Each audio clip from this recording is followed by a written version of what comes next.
you sit around with your team and so forth, but you don't like meetings before 10 a.m. No. You like to get 8 hours of sleep, and Yes. you don't like PowerPoints. Explain all that. Why is that? Okay, so I like to putter in the morning. I get up early, I go to bed early, I get up early. I like to putter in the morning, so I like to read the newspaper, I like to have coffee, I like to have breakfast with my kids before they go to school. So I have my kind of puttering time is very important to me. And so that's why I set my first meeting for 10 o'clock. I like to do my high IQ meetings before lunch. Like anything that's going to be really mentally challenging, that's a 10 o'clock meeting. And because by 5 p.m., I'm like, I can't think about that today. Let's try this again tomorrow at 10 a.m.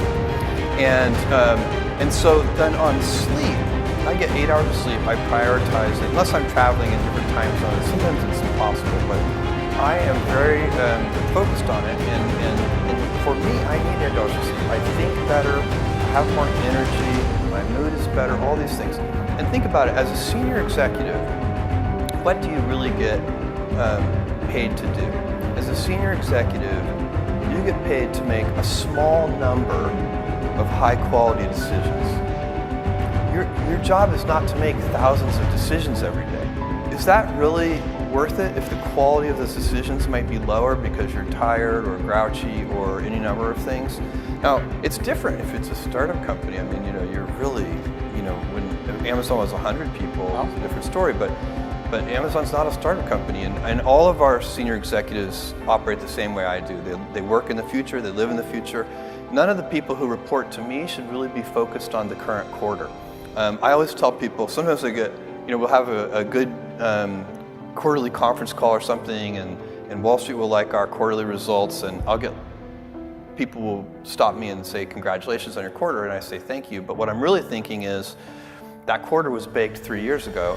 Right now, I'm working on a quarter that's going to reveal itself in 2021 sometime. And that's what you need to be doing. You need to be out sort of, 2 or 3 years in advance. And if you are, and then why do I need to make 100 decisions a day? If I make like 3 good decisions a day, that's enough. And they should just be as high quality as I can make them. So, it really has not. I'm very proud of the culture that we have at Amazon, and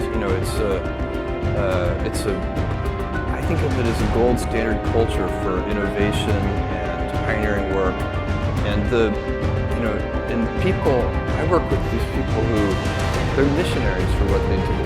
They are, if you're giving great customer experience. The only way to do that is with happy people.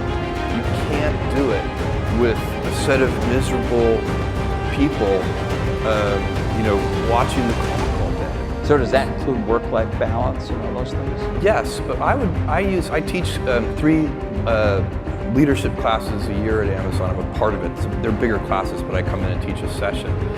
And I always talk about work-life balance, except I like to use the phrase work-life harmony rather than balance, because to me balance implies a strict trade, whereas I find that when I am happy at work, I come home more energized, I'm a better husband, a better dad, and when I'm happy at home, I come in and better boss and better colleague. And so it's not, you could be out of work and have terrible work-life balance. Even though you've got all the time in the world, you could just feel like, oh my God, I'm miserable, and you would be draining energy. And so you have to find that harmony. It's a much better word. And I think for most people, it's about meaning. People want to know that they're doing something interesting and useful. And for us, because of the challenges that we have chosen for ourselves, we get to work in the future, and it's super fun to work in the future for the right kind of person. There are people, who, ours is an environment that embraces a lot of change. We have to, because the internet is changing, the technologies that we use are changing. We operate at the intersection of technology and retail, both of which are highly competitive industries. But it's really, for somebody who hated change, you know, I imagine high tech would be a pretty bad career. It would be very tough, you know, and there are much more stable industries. And so they should probably choose one of those more stable industries with less change, and they'd probably be happier there. That industry would be tough for me. So we're not all the same. And for me, a job that, I don't know, like for me, the job that would be the hard would be like, I don't know, insurance claims adjuster or something, you know, where I had the same job every day and it didn't change frequently. That would be hard. I'd do it, and I'd do it at a high quality level, but I wouldn't like it.